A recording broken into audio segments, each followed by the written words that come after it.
જન્મતા વેત આપણને જે રોવા મળીએ છીએ એનું કારણ શું છે? કારણ કે સીધી આઉટ ઓફ ડેટ લાગે માથે. જેવી માના કુખમાલી આપણો જન્મ થાય અને જેવી નાળ કપાય એટલે કોઈ પણ વસ્તુ પહેલા જે સમાજમાં આવે ત્યારે પહેલું વહેલું એની માથે મૃત્યુની મોર લાગી જાય. કોઈ પણ આપણે કંપનીની કોઈ દવા હોય તો એને આઉટ ઓફ ડેટનો સિક્કો પહેલો લાગે, એવોર્ડ પછી મળે. એટલે આપણે જે રડી જાય છે, રાડ જે નખાઈ જાય છે એનું કારણ શું છે? કાલે લે જે આવ્યા ભેગા આઉટ ઓફ ડેટ. એટલે બાળક હંમેશા જો, અને આપણે જોઈએ ને જન્મતા બાળક રડે તો જ સારું લાગે ને, અને રડે જ તે. અને જે વસ્તુ જ્યારે સારી લાગતી હોય ત્યારે લાગે. અધિકારી નરમ ન હોવો જોઈએ, ડોક્ટર ગરમ ન હોવો જોઈએ. કોઈ પણ અધિકારી હોય થોડુંક હળવું કરું બાપ, મને ખબર છે મારે કયા વિષયમાં જવું જોઈએ, પણ લાખાભાઈ જીવન જીવન છે બાપ. એટલે અમારે એક ડોક્ટર છે અમારે, બોલો કડક છે, બોલો નકર ડોક્ટર ખરેખર બીજી માં કહેવાય. જો માં શબ્દ બધે લાગે, હો માસ્તર બરાબર એક માં. ડોક્ટર હોય તો કે માં જેવું વાતાવરણ. અરે બાપુ સંતોનો સ્વભાવ છે એવો જનેતાની ગોદના જેવો. બધાની ઉપમા જ્યારે જ્યારે જો કોઈ પવિત્ર વસ્તુ હોય એની ઉપમા માં સાથે લાગે. બાપુજીનું કાંઈ નહીં. આ બાપુજી આપણે બધા છે જવાબદારી વગીરના છે. આ જો માતાજી જેટલા છે એ બધા ડુંગર ઉપર બેઠા, ચોટીલા ચાઉંડમાં ડુંગર ઉપર. શું કામ? નવે ખંડમાં નજર ફેરવે, મારો દીકરો ક્યાંય દુઃખી નથી ને ત્યાં પાવાગઢ વૈયા જાવ ડુંગર ઉપર, અંબાજી વૈયા જાવ ડુંગર ઉપર, જુનાગઢ વૈયા જાવ, વૈષ્ણવદેવી વૈયા જાવ, બધાય માતાજી ડુંગર ઉપર, બાપુ બધાય ભોંયરામ. ઉક્તેશ્વર મહાદેવ ને ટપકેશ્વર મહાદેવ ને ગુપ્ત મહાદેવ બધાય ગુફામાં. અરે ઈ ક્યાં કરો? આપણે પ્રોગ્રામમાં લઈ ગયા હોય કે પ્રોગ્રામ કરીને ઘરે ગયા હોય કે કાંઈ પણ કામ કરીને રાતે મોડા જાય તો આખું ઘર હોઈ ગયું હોય, માં જાગતી હોય. આવી ગયો બેટા, બાપુજી બે ગોદડાને હળી કરીને હોઈ ગયા હોય કે આવશે વહેલા મોડા, ધંધા લીધા ને એને.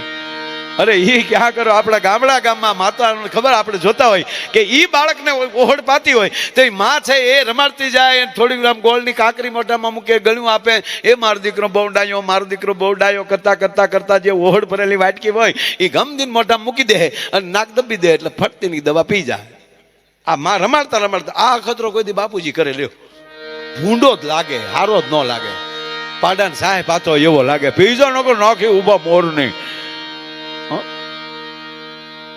આપણે બાપુજી જ છે, હું તમારથી બોલો નથી, પણ આ હકીકત તો આ જ છે સાહેબ.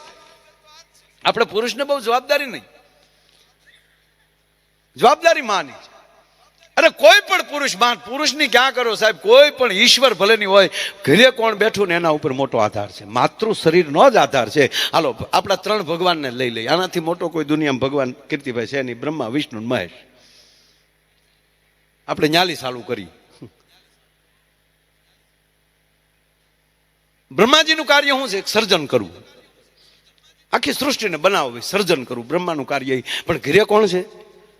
એના અર્ધાંગના કોણ છે? બ્રહ્માણી માં સરસ્વતી. જેના ઘરે આવે સૂરવાળી મીઠું બોલનારી બેઠી હોય ને એનો જ પતિ સર્જન કરી શકે.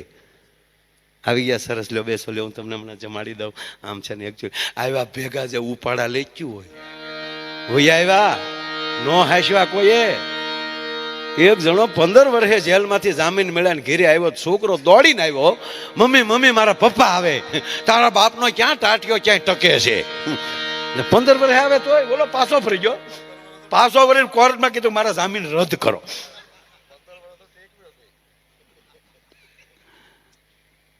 જ્યાં મીઠા બોલું માણસ બેઠું હોય એ ઘરની પ્રગતિ હોય. કારણ કે ભગવાન બ્રહ્મા સર્જન કરે છે. શું કામ? ત્યાં સરસ્વતી બેઠા છે એટલે બ્રહ્મા છે. હવે ભાઈ આવો ભગવાન વિષ્ણુ પાસે. તો ભગવાન વિષ્ણુનું કાર્ય શું? આખી દુનિયાનું ભરણ પોષણ કરવું, બીજાનું પોષણ કરવું. તો ઘરે કોણ બેઠું છે? મહાલક્ષ્મી 4 હાથ વાળી બેઠી છે. જેના ઘરે એવી જગદંબા બેઠી હોય ને એનો જ પતિ બીજાનું પોષણ કરી શકે. ભલા મને કે મૂંઝાતા નહીં હો, હું બેઠી તમ તારે હજી આપો, હજી કાંઈક સારા કામ કરો. લાખાભાઈ આ યાદ આવશે તમને કે એને આવા વિચારો આપ્યા છે આપને. કે કાંઈક કરો. બાકી લુગડા ધોતા ધોતા ખિસ્સામાં 500 રૂપિયા રહી ગયા હોય એ હતાડી દેતી હોય. આપણે કે આમાં પૈસા તો અમને ન ખબર હોય, અમે તો ધોકાવી નાખ્યું. એ ન્યા એ બીજાનું પોષણ ન થાય, ભક્ષણ થાય સાહેબ. અને બાપુ ત્રીજું નામ મહાદેવ યાતે રુદ્ર શિવા તનુર ઘોના પાપ કાસે નિત્યાન તનવા સંત મે આગરી સંતાભિષાક સિંહ અન નમામિ સમિશાન નિર્વાણ રૂપમ વિભુ વ્યાપકમ બ્રહ્મ વેદ સ્વરૂપમ નિજમ નિર્ગુણમ નિર્વિકલ્પમ નિરિહમ સિદાકાશ માકાશ વાસમ ભજેહમ. એ કૈલાસના ખોપરા ઉપર મહાદેવ બેઠો છે, એ વિસર્જન કરી શકે. ત્રીજું નેત્ર ખોલી નાખે તો બ્રહ્માંડનો ભૂકા કાઢી નાખે. પણ ઘરે કોણ બેઠી? ઘરે ભવાની બેઠી છે સાહેબ. હા, ઈ એમ કે તમે શુભ નિશુભને નહીં મારી શકો, તમે ચંડમુંડને નહીં મારી શકો, તમે વરદાન આપ્યા છે તો પ્રભુ આપ બેસાડો, લાવો હવે ત્રિશુલ મારા હાથમાં, અને માનસરોવરમાં સ્નાન કરી અને ઈ જગદંબા ધારે ત્યારે ચામુંડા બની શકે, જ્યારે ત્યારે મહાકાલી બની શકે, એનો પતિ મહાદેવ બની શકે. તમે ઘરમાં વૈયા જાવ, કુતરા કરડી જાય, ત્યાં કાંઈ ન થાય સાહેબ. પાયામાં માં છે, મારો કહેવાનો અર્થ. એવી જગદંબા જેવી બેઠી હોય તો મહેમાનને લઈ જવાય ને ઘરે. 20 મહેમાનને તો લઈ જવાય, નકર મહેમાનને ગરદની 2 બઠા ન થઈ જાય.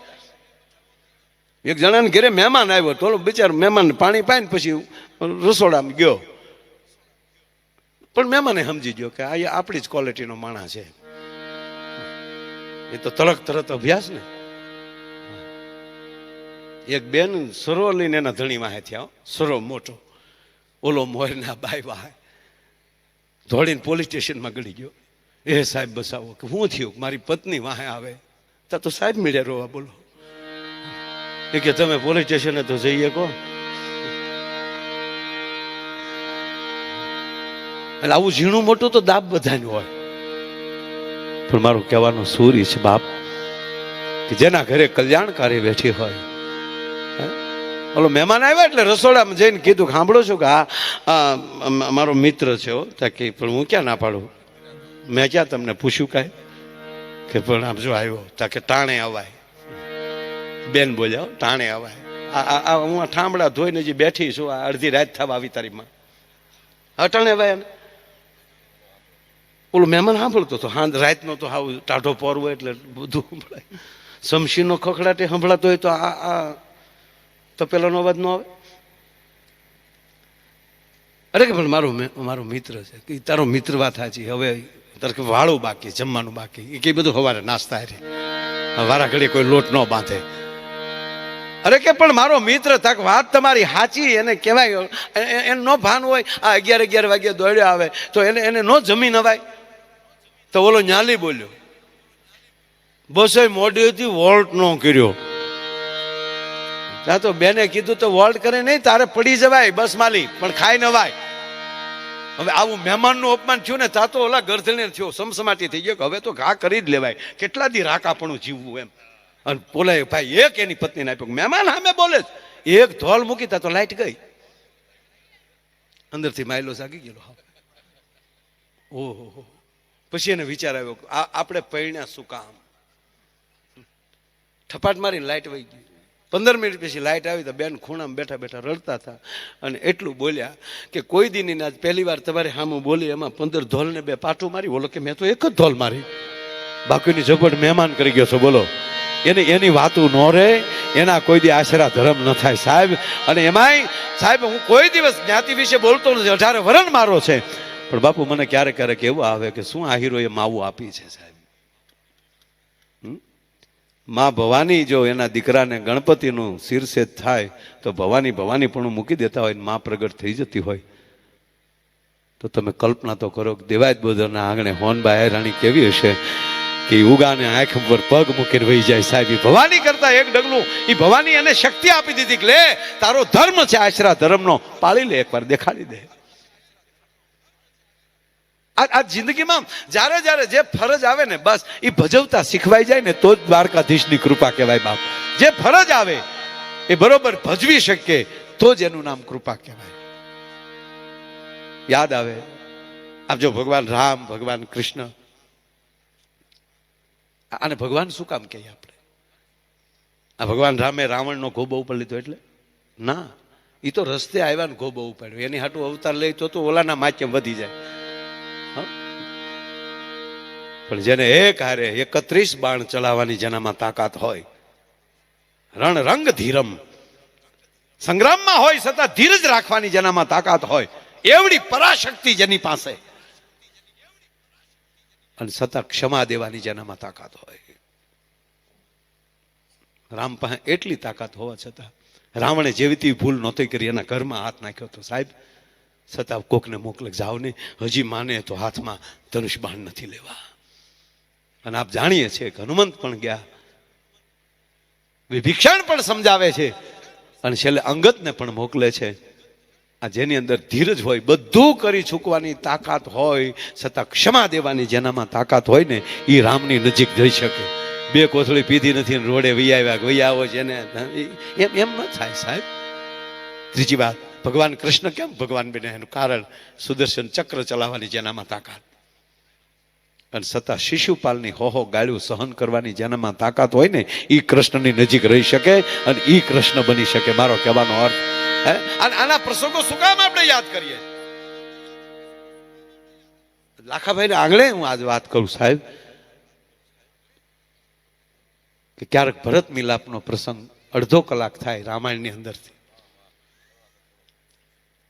કીર્તિભાઈ, આ પ્રસંગ પરિવારના રજા હોય, ક્યારેક એવો સમય, અરે સમય કાઢજો, ન હોય તો આ માટે સમય નહીં કાઢો, શેના માટે સમય કાઢવાનો? એકવાર પરિવાર ભેગો થઈને લાખાભાઈ ખાલી ભરત મિલાપનો પ્રસંગ અડધો કલાક, એક કુટુંબનો દીકરો કોઈ વાંચે, આખું ઘર સાંભળે, રામચરિત્ર માનસમાંથી લઈ લેવાનું. વ્યવસ્થિત સાંભળશે તો કદાચ 1.5 કલાક થાય, પણ એક જ 1.5 કલાક એક પરિવાર સાંભળી લે તો એ વ્યવસ્થાના ભાગરૂપી લાખાભાઈ માણસ અલગ રહી શકે, પણ સાતી ઠોકીને કવિ હૃદયથી કોઈ દી અલગ ન થઈ શકે સાહેબ. રામાયણ શું શીખવે છે? જો પહેલી વાત, તકલીફ ક્યાં થાય ખબર? તમારા પરિવાર સિવાયની બીજી વ્યક્તિ જ્યારે તમારા પરિવારમાં પ્રવેશ કરે ને તમારા વખાણ કરવા મળે, અને વખાણ કરતા કરતા કરતા તમારા પરિવાર, કારણ કે વખાણ આપણે કરી દે ને એટલે પછી બહુ આપણે ઓલા થઈ જાય, અને એ વખાણ કરતા કરતા જ્યારે પરિવારની વ્યક્તિનું ખરાબ બોલે કે ભાઈ તમે તો બહુ ઢળડો કરો પણ તમારા ભાઈને તમારી કિંમત નહીં, તો બોલે હું હા હો, એ હા શું નોખું થઈ જવાય. આ ઊભું તો આજ કરે ને બધા. એ ક્યાં કરો? બાયુમાં તે બેન તું આવી પણ તારી દેરાણી જેઠાણીને કાંઈ તારી વેલ્યુ નહીં, ઢળડા તું કર પણ તારી કોઈ વેલ્યુ નહીં થાય. એ હા શું? આવી વાતો કરવા વાળો આવે ને ત્યારે માન લેવાનું કે હજી મંથરા મરી નથી ગઈ. મંથરા બાય જ ન હોય, મંથરાય હોય પુરુષે.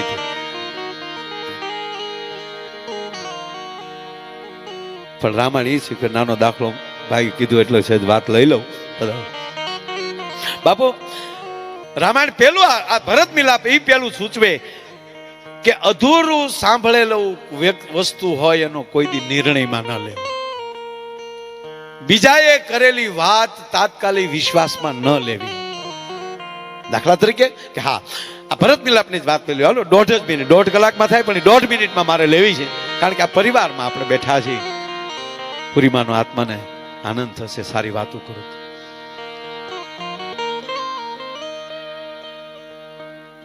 આપણે દશરથ રાજાના દીકરા તો નથી, આપણે રામના ભાઈ નથી, શેષનારાયણ અવતાર આપણે નથી, લક્ષ્મણ તો ઈ હતા, સુમિત્રાનો જાયો હતો, દશરથ નંદન રામનો લઘુબંધુ.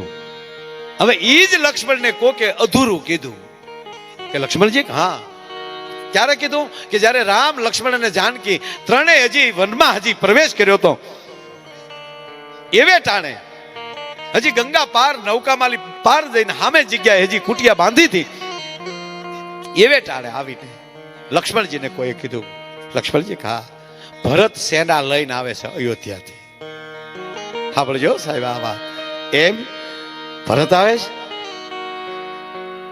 પગથી માથેથી રેમાન ગઈ, કારણ કે શેષ નારાયણ નો અવતાર લક્ષ્મણજી. અને પ્રભુ રામ પાસે આવીને એટલું કહે છે કે મોટા ભાઈ માફ કરજો, શું સમજે છે કઈ નો દીકરો, આપ 14 વર્ષ પછી પાછા પણ ગાદીએ ન બેસી શકો, અને એ ગાદીએ બેસી ગયો હશે એટલે સત્તાનો દુરુપયોગ કરીને એકલા સમજીને અહીંયા આવે છે સેના લઈને. અતિ ક્રોધિત થઈ જાય છે લક્ષ્મણજી. હદ તો ત્યારે થાય ભગવાન રામને કહે છે લક્ષ્મણજી કે મોટા ભાઈ એને હું જીવતો જવા દઉં તો તમારા શરણની સોગંદ છે, હું ભરતને જીવતો નહીં જવા દઉં. આ શબ્દ જ્યાં મોઢામાંથી છૂટ્યો અને ભગવાન રામે મોઢા ઉપર હાથ મૂક્યો, લક્ષ્મણ સાવધાન, લક્ષ્મણ સાવધાન. કોની ભેગો છો એ તો જો. પ્રભુ કહે છો સાહેબ લક્ષ્મણ આપ કોની ભેગા છો એ તો જો તું. આદર્શ ન ગુમાવો લક્ષ્મણ, આદર્શ ન ગુમાવો. આદર્શ વગરનું જીવન નકામું છે. હવે લક્ષ્મણ કહે છે મોટા ભાઈ તમને એમ લાગે કે આ લક્ષ્મણે આદર્શ ગુમાવ્યો એમ? લક્ષ્મણ જો આદર્શ ગુમાવી દે તો કોની તાકાત છે કે મારા નારાયણને કોઈ વનમાં મોકલી શકે? મેં આદર્શ નથી ગુમાવ્યો. પણ ઈ અયોધ્યાના રાજમહેલમાં આળોટનારા મારો બાપ રાઘવ, મારી માં જાનકી આજ ખડની પથારીએ અને પાણાના ઓશીકે હુવે છે. આ આદર્શમાં જીવન વ્યર્થ થઈ ગયું એનું શું કહું તમને? એનું શું કરવું મોટા ભાઈ? અને હવે પ્રભુ રામ એમ કહે છે કે લક્ષ્મણ આદર્શમાં વ્યર્થ થયેલું જીવન બીજાની માટે આદર્શ બની જાય છે. માટે આદર્શ ન ગુમાવો. એને ઓરો તો આવવા દે. સમય ગયો, કેવટ આવે પોતે સાચી વાત મળે. એ તો રામ રામ કરતો આવે છે, દડતો આવે છે. જ્યાં ભગવાન રામને સિંહો મળે, ક્યાંય કોઈ એમ કે ભગવાન અહીંયા બેઠેલા તો એની ધૂળ લક્ષ્મણ ભરત એના મસ્તક ઉપર લગાડે છે, એના માથા ઉપર લગાડે. સાહેબ ઈના લક્ષ્મણ રોઈ પડ્યા. જો સાંભળજો આ ધીરજ. જો અડધું સાંભળેલી વાતમાં જો લક્ષ્મણ આવી ભૂલ કરી શકતા હોય તો આપણે કાળા માથાના માનવી છે. બાપ કોઈનું અડધું સાંભળેલું એની અંદર કોઈ દી નિર્ણય ન લેવો. રામાયણ એ શીખવે. ખબર પડી લક્ષ્મણને. દડતા આવે છે ભરતજી. પ્રભુ રામને કહે છે મોટા ભાઈ મને માફ કરજો, મારથી ભૂલ થઈ ગઈ. હા લક્ષ્મણ, પણ હા બળ બીજું કહું ભાઈ, એકલો ભરત નથી આવતો, આખી અયોધ્યા આવે છે. ગુરુ વશિષ્ઠ સાથે છે, સતરંગી ફોજ છે. એટલું નહીં લક્ષ્મણ, ભારત જનક પણ છે, સુનૈનાજી છે. અને બીજું કહું, અરે ત્રણેય માવું છે. હવે રામ કે સાંભળજો, જો આને ભગવાન કહેવાય સાહેબ. આવા વિચારો જેના પરિવારમાં આવી જાય પછી કોઈના બાપની તાકાત નથી કે પરિવારની અંદર કોઈ ફાડ મારીએ કે ભાઈ. સાંભળો લક્ષ્મણ, બીજું કહું એક ભાઈ તને, અરે બેટા ભાઈ ત્રણેય માતાઓ છે. કૌશલ્યાજી છે, સુમિત્રાજી છે, અને હવે ભગવાન શબ્દ વાપરે માં કઈ છે હો. અને સાંભળો લક્ષ્મણ, ત્રણેય માતા પહેલા જો કઈને પગે ન લાગ તો તને મારા સોગંદ છે. પેલા કઈને પગે લાગવાનું. જો અતિ જેણે ભૂલ કરી હોય છતાં એમ કે પેલા એને પગે લાગવાનું. અને બીજું કહું લક્ષ્મણ, એની સામે જો તે કરડી નજર કરી તોય બના મારા સોગંદ. શું કામ? આવી નજર કરીશ ને તો કઈના ખોળિયામાંથી પ્રાણ નીકળી જાય. એના પેટમાં, એના હૃદયમાં કરુણાની ઝેરણી હાલે છે. પસ્તાવાનો પાર નથી એને. માટે પેલા કઈને હાચવાના. હવે જો આવે છે, ટૂંકી વાત લઈ લો, પછી ઘરે વાંચી લેજો, બસ પગે લાગીને એટલું કહું. આવે છે પછી તો બધું યાગતા સ્વાગતા થઈ. ભગવાન રામના ચરણમાં લક્ષ્મણજી ખૂબ, ભરતજી ખૂબ રુદન કરે છે. ના પાડે છે, મારે ગાદીએ નથી બેસવું, હું પ્રાણ કાઢી નાખું મારા ખોળિયા બાલી, પણ હું ગાદીએ નહીં બેસું મોટા ભાઈ. અંતે ભગવાન રામ એમ કહે છે કે ના લક્ષ્મણ, ના ભરત, હું કહું છું આપણું રઘુકુળનું ખોરડું છે, વચન ન ચુકાય. હું પિતાના વચન ખાતર આવ્યો છું. મોટા ભાઈ હવે સાંભળજો, હવે જે એને જે ભરતને બારી મળે છે મોટા ભાઈ, એ જ હું કહું છું કે આજ રઘુકુળનું ખોરડું વચન ચૂકી ગયું. ભરત? હા મોટા ભાઈ, વચન ન ચૂક્યા હોત તો તમે જેમ કેમ એમ કરો, પણ આજ આ પરંપરા વચન ચૂકી ગઈ. કઈ રીતે ભરત? મને મોટા ભાઈ એ કહો. માં કઈ પેલું વચન શું માગ્યું? કે પેલું વચન તમને ગાદી નહીં, રામને ગાદી નહીં, ભરતને ગાદી. બરાબર? કે હા. બીજું વચન રામને 14 વર્ષનો વનવાસ. હવે મને મોટા ભાઈ એ કહો, આ વચન નથી ચૂકાડું તો પેલા મને ગાદીએ બેસાડો છો. પેલું વચન ગાદીએ નહોતું. હું ગાદીએ ન બેસું પેલા તમારે વનમાં, બીજા વચનમાં તમારે વનવાસ હતો તો મને પેલા વચનમાં ગાદીએ, તો મને એકવાર ગાદીએ બેહાડી દીધો હોત ને પછી જોઈ લેત કે કોણ મારા બાપને વનમાં મોકલે.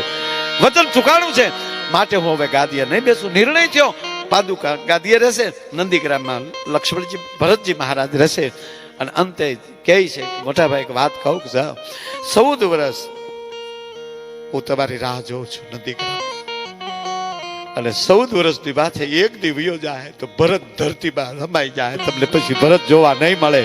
આ પ્રેમ આપ્યો, હાજ પડી, ભોજન લીધા, અયોધ્યાથી બધી સામગ્રી આવી હતી, તંબુ નખાઈ ગયા હતા પોતપોતાના તંબુમાં. હવે અગત્યની વાત મારી માવું સાંભળી લે, મારી બહેનો સાંભળી લે. હવે વાત એ આવે, તંબુ નખાઈ ગયા, પોતપોતાના તંબુમાં કીર્તિભાઈ બધા આરામ કરવા જાય છે. અને હવે માં જાનકી ઊભા થયા, રાતનું ટાળું. તમારા પરિવારે, તમારી સાસુએ તમારી પાસે કરોડો રૂપિયાની સંપત્તિ હોવા છતાં તમને ભાગમાં કાંઈ ના આપે, એક વીઘો જમીન પણ ના આપે, ખોરડું ના આપે, પહેરે કપડે તમને બહાર કાઢી મૂકે, ગેટ આઉટ, નીકળી જાઓ.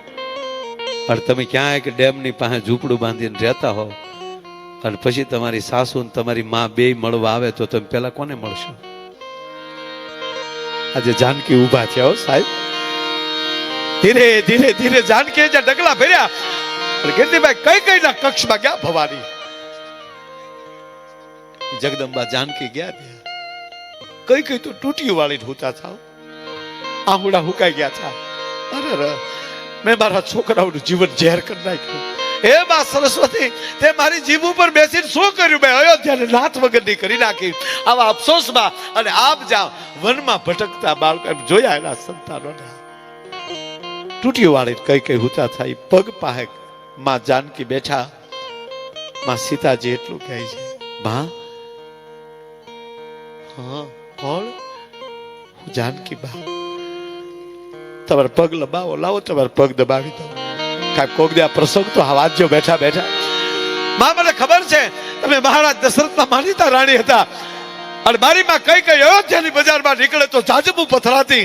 મારી માં કઈ કઈ ના પગે કોઈ દી ધૂળ નથી જોઈ, એટલે બદલે મારી માં કઈ કઈ ઠેઠ અયોધ્યાથી તમે હાલીને આવ્યા, થાકી ગયા છો, લાવો પગ દબાવી દઉં. કઈ કઈ સડપથી બેઠા થઈ ગયા, માં જાનકીને ભેટી ગયા. બેટા મને માફ કરજો, સીતા મને માફ કરજો, બેટા મને માફ કરજો દીકરી. તેથી કઈ કઈ ના બે પગ પકડી જગદંબા જાનકી એટલું બોલ્યા છે કે હે માં કઈ કઈ, તમારા પ્રત્યે મને જો ઊંડે ઊંડે દુર્ભાવ હોય તો મને મારા સુહાગના સોગંદ છે, તારા પ્રત્યે આપણે દુર્ભાવ ન હોય. માં એક વાત કહું તમને, તમે જરાય તમે ચિંતા ન કરતા. એનું કારણ એટલું જ, બા આ બધી મારા રામની લીલા છે, અને હું તમે બે એવા સદભાગી છીએ કે એ લીલાના પાત્રો બનવાનો મને તમને અવસર મળ્યો છે. આ બધી લીલા મારા રામની છે સાહેબ. એમે આચાર્ય આ જોઈને આ બધી લીલા મારા રામની, મારા દ્વારકાધીશની છે. એ જેમ રમાડે એમ આપણે રમવાનું છે.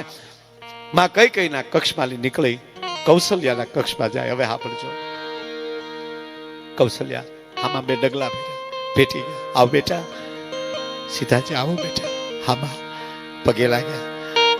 હવે માં કૌશલ્યા પોતાના સાસુ રામની જનેતા, બેટા તારા બા બાપ, જો આ પરિવાર હવે આપણો છે, બેટા તારા બા બાપુ જે આવેલા છે એને મળી તું?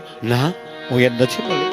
અરે મારી દીકરી, તાર માં આવ્યા, તારા બાપુજી આવ્યા, જાઓ જાઓ મળી લ્યો મારો દીકરો. એ મળી લ્યો એ શબ્દ સાંભળે ને પાછળથી અવાજ આવે છે, મહારાણીનો જય હો. જોવે છે મહારાજ જનક અને સુનેનાજી છે. મહારાજ આપનો જય હો, જનકપુરનો જય હો. હું દીકરીને મોકલતી હતી, આપની પાસે જ આવતી હતી દીકરી, સીતાજી આપની પાસે જ આવતી હતી. મહારાજ અને શું બોલ્યા મહારાજ જનક ખબર? માં માફ કરજો, અમે સાંભળતા હતા, તમે કહેતા હતા અમે સાંભળ્યું માં. પણ જે પરિવારની આવી પરિસ્થિતિ હોય એ પરિવારની પુત્ર વધુને એના માવતરને એકાંતમાં મળવાનો કોઈ અધિકાર નથી. અમારે આવે ટાણે એકાંતમાં ન મળાય. સુનૈનાજી કૌશલ્યાજી ભેટી ગયા. કૌશલ્યાની આંખ મારી આહુડાની ધારો, જનકપુર અમને માફ કરજો, તમે તમારી કેવી દીકરીને લાડપણથી ઉછેરીને મોટી કરી, પણ અમે તમારી દીકરીને હાચવી ન શક્યા. અમે તમારી દીકરીને વનમાં વળાવી, અમને માફ કરજો. અને હવે મહારાજ જનક એમ કહે છે, માં અમને માફ કરજો. તમને કઈ રીતે? હવે મહારાજ જનક કહે છે, આજ મને લાગે છે કે મારા કરિયાવરમાં થોડી ખામી હશે. હે આજ મને એવું લાગે મારા કરિયાવરમાં કાંઈક મેં થોડી ખામી રાખી, અરે મહારાજ, તમારી 4 દીકરીઓ, અમારા 4 દીકરા ઇન્દ્ર સુધાન જાનમાં હતા. અને અયોધ્યા વાતું કરતી હતી, જે અયોધ્યાએ નથી જોયું એવું જનકપુરે આપ્યું. તમારા કરિયાવરમાં મહારાજ ક્યાંથી ખામી હોય? માં, એક વાત કહું, મને આવી ખબર નહોતી. આજ મેં મારી દીકરી ઉપર આ વનના વસ્ત્રો વલ્કન જોયા ને, એટલે મને વિચાર આવ્યો, અગાઉ જો મને આવી ખબર હોત ને તો કરિયાવરમાં જ વલ્કન આપત, જેથી કરીને વલ્કને અયોધ્યાના ન પહેરવા પડત. સાહેબ, આવા જેની પાસે ત્યાગ હોય, આવી જેની વાતો હોય, એ આપણા રામ. એટલે જ એક જ આ શાસ્ત્ર એવું છે, એને રામચરિત્ર કહેવામાં આવે છે. અને જે રામચરિત્ર વાંચી લઈને એના પરિવારમાં ચારિત્રની અંદર કોઈ દી તકલીફ ન પડે ભલામાને. પણ વાત એટલી પાયામાં માં છે. એ જ રામ 14 વર્ષ વન પૂરા કરી અને આવે છે અયોધ્યા, હામૈયા કરે છે. અને આ બધા ભગવાન રામે નજર ફેરવી, કીર્તિભાઈ, આખી અયોધ્યા જે વળાવ આવી હતી બધાને જોયા, પણ 2 વ્યક્તિ નહોતી દેખાતી. એક મહારાજ દશરથ અને બીજા માં કઈ કહી.